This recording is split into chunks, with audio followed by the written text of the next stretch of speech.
Launched in Japan in December of 1991 as the Mega CD, Sega's new add-on featured some impressive upgrades to the base Mega Drive hardware. It had its own faster 68,000 CPU, dedicated sprite scaling, and the advantage of CD-ROM storage. The lead up to the North American release was agonizing for me.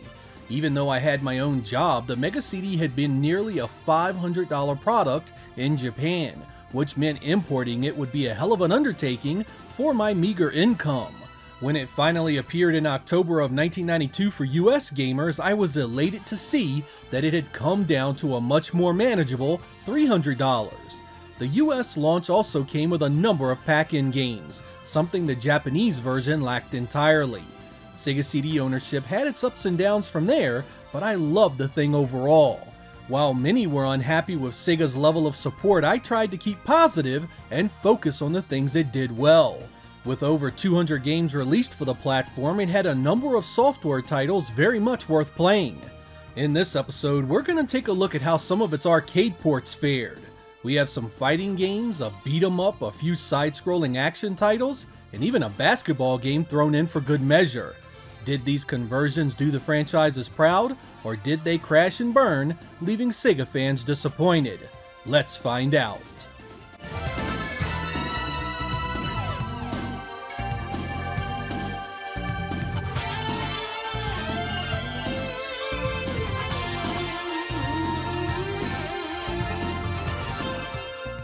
Do you guys remember the arcade game G-Lock from Sega? It was sort of a continuation of the Afterburner franchise with a few tweaks like a shoot-down goal and the viewpoint you played it from. A year later, Sega did a semi-sequel to G-Lock called Strike Fighter, which was very similar visually but played closer to Afterburner's original style. In 1992, CRI did a loose port of Strike Fighter for the FM Towns computer in Japan called Afterburner 3. In turn, they ported that work to the Japanese Mega CD in December of 1992. The problem was, instead of trying to make this show off the Mega CD sprite scaling capabilities, it was just a vanilla port of a very unspectacular game. There is nothing here visually the standard Mega Drive couldn't have done on its own. Even when the viewpoint pulls out to deal with an enemy behind you, it's just animation frames playing out, and not the Mega CD sprite scaling engine at work. The ground features are sparse and unimpressive, and the ground rotation featured in the arcade original is nowhere to be found. Strike Fighter had been done on the arcade Y board, so a port would have needed to be cut back significantly, but here, they didn't even try. It has more in common with the home conversion of Afterburner 2 than it does anything else. The rest of the world received it the following year, but it was virtually unchanged from the Japanese release. This could have really been something to show off if Sega and CRI had tried to take advantage of the hardware in spectacular fashion. The Mega CD was even more expensive in Japan than it was in the rest of the world, so it desperately needed killer apps. And this just didn't cut it at all. On the plus side, it does have a pretty good CD soundtrack.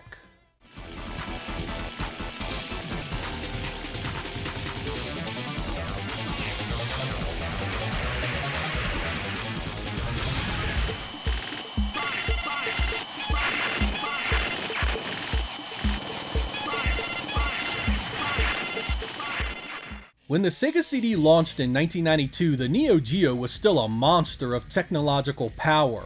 Its games were getting bigger with each new release, and by the time 1993's Fatal Fury Special made its way out, it was a then massive 150 megabits of ROM. When it was ported to the Sega CD the following year, I knew the meager RAM in it would mean some massive cutbacks. But you know what? All things considered, this did not turn out as bad as I had expected. You lose a number of background details, the day-night cycles, animations have been stripped back, and the sound effects are kinda shitty, but overall this is a very playable version of this game. I'm no Fatal Fury expert, but from what I can tell, most of the moves and characters are here. Just take a look at some side-by-sides of the various stages and fighters. Considering the massive cut in color the Sega CD had to work with, I'm reasonably happy with the overall fidelity of this presentation. The sacrificed background animations seem to allow the Sega CD to hang on to the large sprites and a lot of their animation. The CD soundtrack is solid, and the gameplay feels mostly intact. It supports the 6-button arcade pad, so that's a huge plus right there. It doesn't hold a candle to the Neo Geo original, of course, but at the time, nothing really did. Despite being newer hardware, the Sega CD just did not have the RAM or color capabilities to mimic the arcade any closer than this. Still, taken on its own, I think this is a very playable conversion that got more right than it did wrong. Round 1, fight!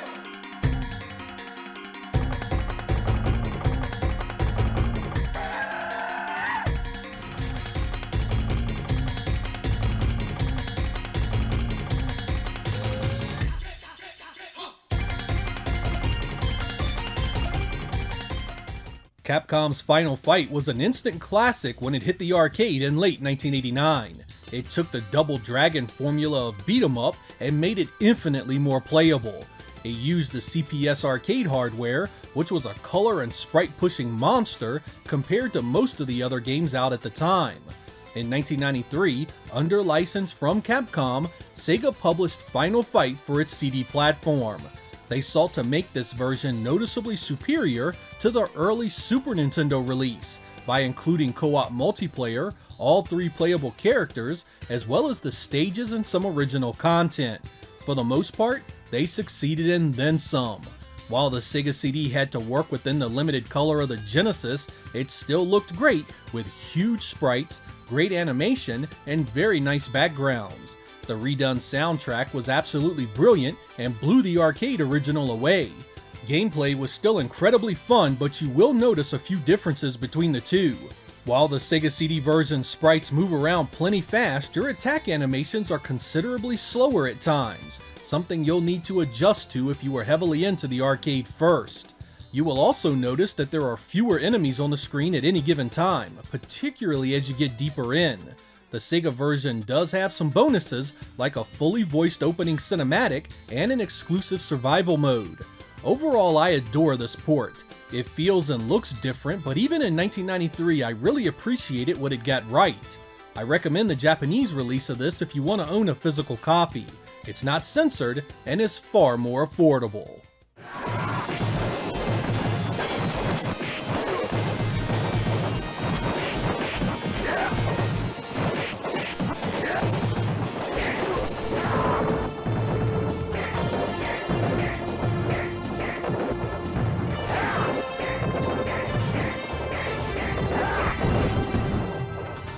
You all know the story of the home versions of Mortal Kombat.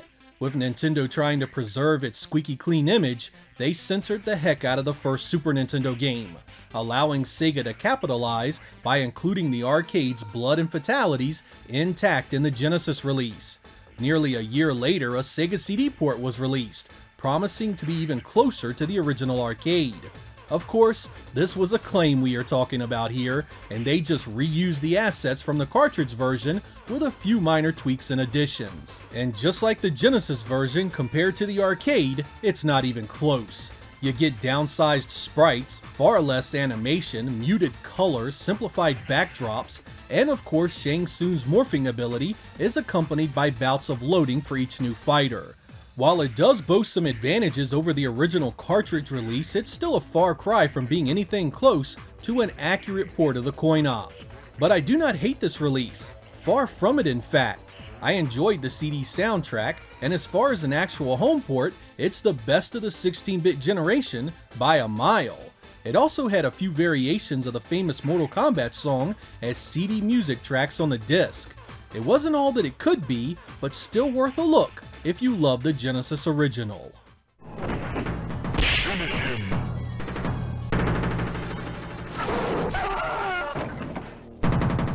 Scorpion win. Flawless victory. Fatality. Finish him.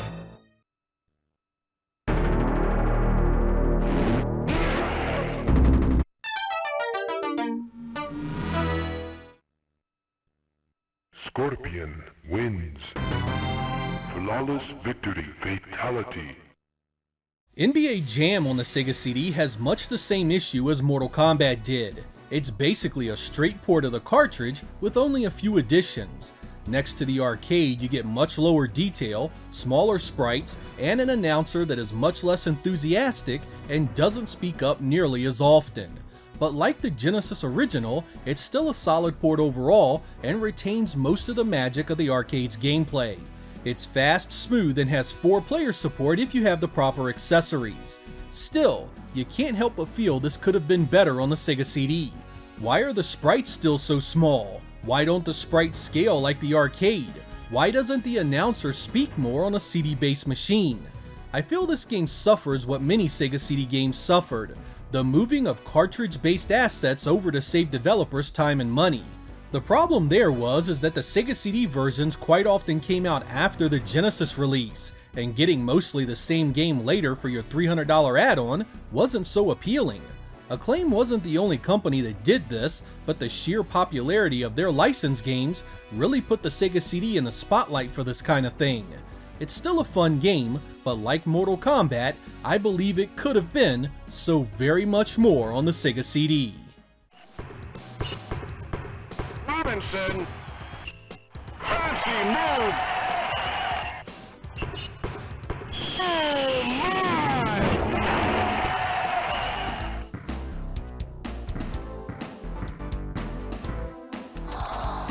Heating up.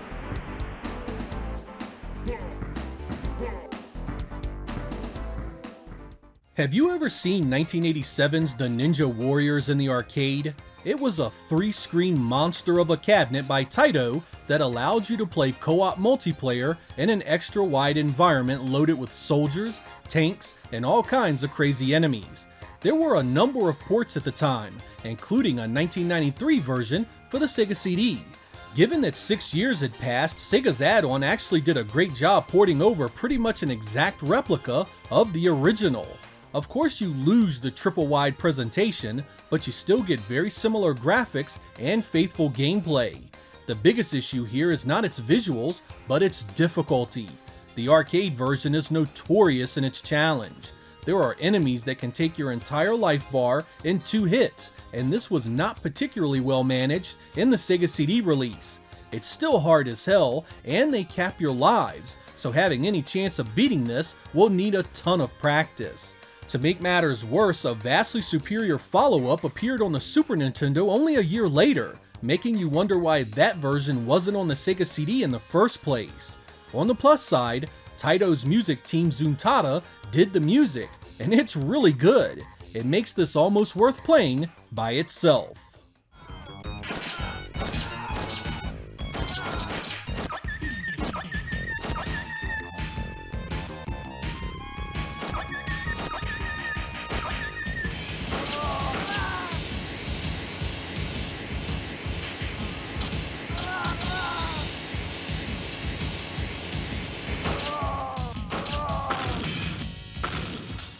The Sega CD received a number of full-motion video arcade ports from Laserdisc games, but I just want to cover one of them, basically because what I say here applies to almost all of them. Of this batch, Road Avenger was my favorite by a country mile. Beside the arcade, you will notice some pretty profound differences in visual quality. The arcade had a larger window of video, had more color, and far less compression artifacts. The video was quite a bit smoother as well. The other big difference between these two releases was the opening theme song, which was infinitely better on the Sega CD. I really dug the revenge story here, as you track down and eliminate the gang that killed your bride. All of these full-motion video arcade ports played the same, usually a button or direction being prompted on the screen for you to press. Time them right and you go on to the next scene. Get it wrong and you'll play it all over again. While full-motion video had been cool to see on a video game system at the time, these titles were little more than interactive movies with very limited replay value. They tried to make them harder to compensate, but that just turned away your average gamer, endearing the Sega CD to few in the long term.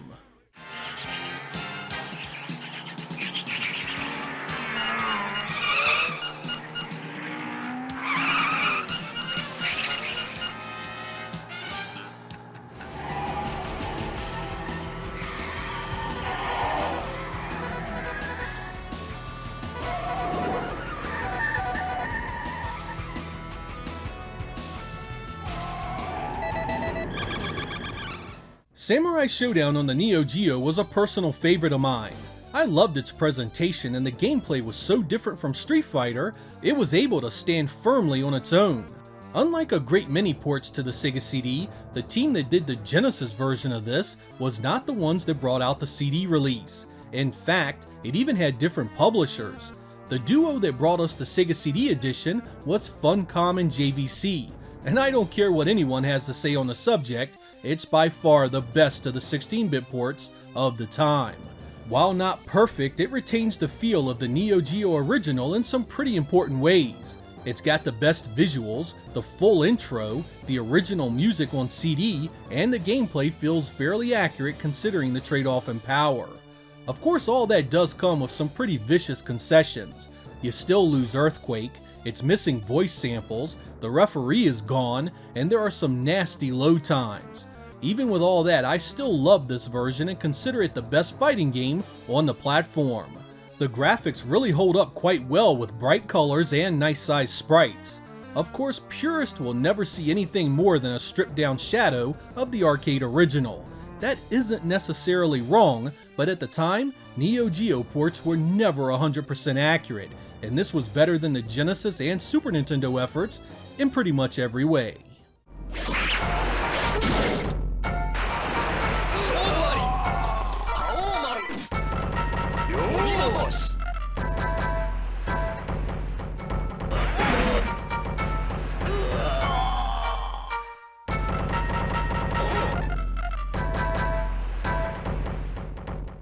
In 1991, Namco released its flat-shaded polygon shoot-'em-up arcade title, StarBlade.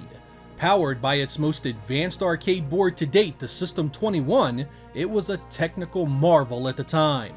You were locked to a designated flight path with the ability to move your cursor around the screen and shoot down enemies. It was a short, difficult epic that was really meant to show off Namco's technology. When it came to the Sega CD in 1994, it had to be scaled way back in order to make the cut.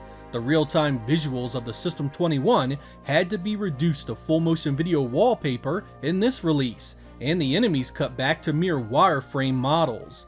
Don't get me wrong, it's still really cool to see the Sega CD doing this, but side by side, the arcade version just annihilated it.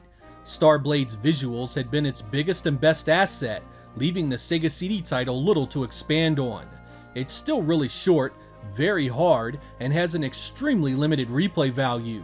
I appreciated it for what it was at the time, but if you have never seen this until now, these comparison shots are likely making you snicker a bit. Surprisingly, it was Technosoft that did the conversion, but I think Namco would have been better served going the Silpheed route with this one. Making a rapid descent. Danger, shields low. Danger, shields low. Making a rapid descent.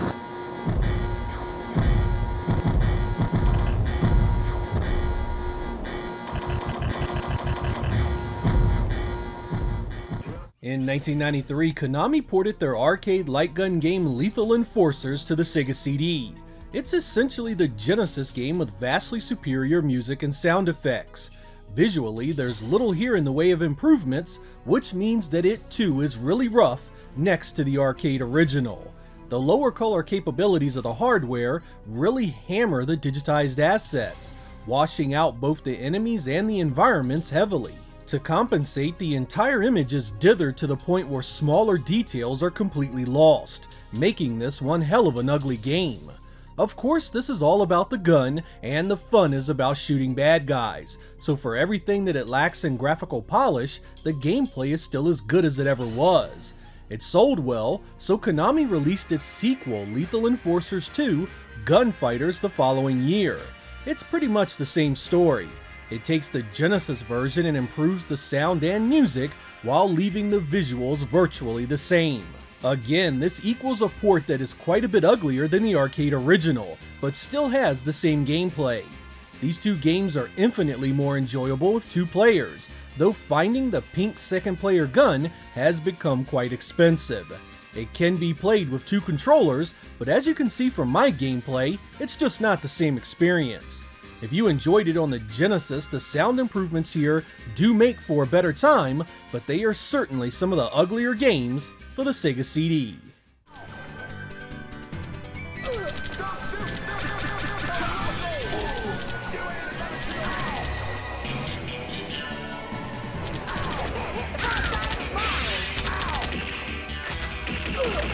Take that, Armin!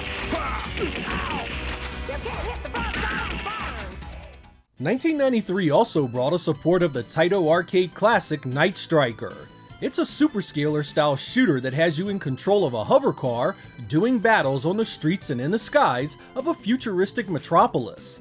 Your job is to take down an evil organization and rescue those they have taken hostage. It plays much like the Sega arcade release AB Cop, with you basically shooting down hordes of enemies and avoiding obstacles along the way. The arcade was a beautifully smooth experience that rivaled the best from Sega at the time, but the Mega CD port suffers some serious downgrades. The performance is nowhere near as nice, and the graphics suffer from severe pixelation. I could tell you the obvious that these downgrades hurt the playability, and they do, but with so few sprite scalers on the hardware, you still want to play it. You still want to see what the next stage looks like, and when something halfway impressive happens, you want to rationalize that this game has its moments. So was the life of a Sega CD owner. Even when it had its issues, you made do and enjoyed what you could. As much as I wanted this game to be better, I can't help but admit that I would have been grateful for a port of Outrunners at a similar quality. The Sega CD had so much potential, and when you saw a sliver of it, you grabbed onto it for dear life.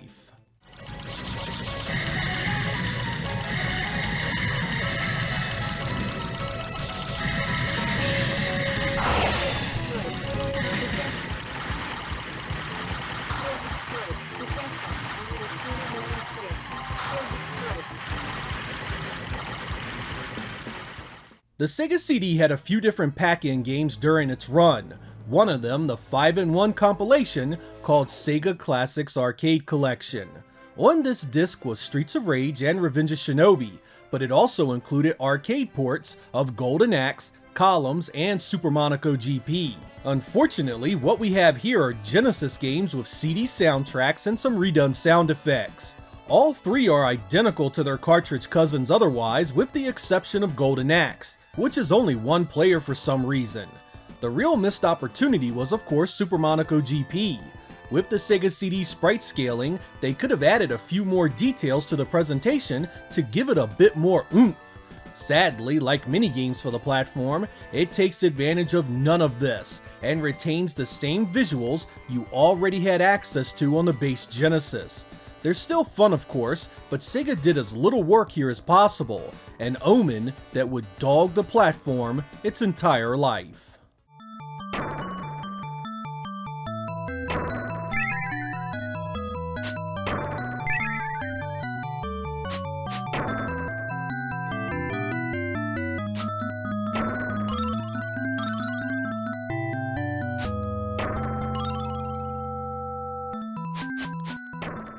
The last game on this list is also a Neo Geo port. Released in December of 1993 by Sammy, Sengoku for the Sega CD is one many of you may not know about. As a Japanese exclusive, it's mostly been lost amongst the other games in this lineup. You see the typical cutbacks here as you do with pretty much any Neo Geo port of the time. Less color, less on-screen detail, smaller sprites, and less impressive audio. Most of the power-ups, bosses, and stage transitions made the cut, but we did lose the two-player mode in the process. If you are wondering what this one is about, it's a side-scrolling beat-em-up about a Japanese warlord returning from the dead to conquer the world. His warriors can only be stopped by Ninja Dave and Cowboy Kev, descendants of the original samurai that stopped the warlord's previous efforts. You have the ability to transform yourself into a samurai warrior, a wolf, and a ninja, each with different abilities as well as power-ups for your main sword attacks. It's a simple game, but I enjoyed it, and while the Sega CD port is cut down quite a bit visually, it gets most of the gameplay right. It's definitely a worthwhile curiosity if you dabble in the Mega CD's Japanese library.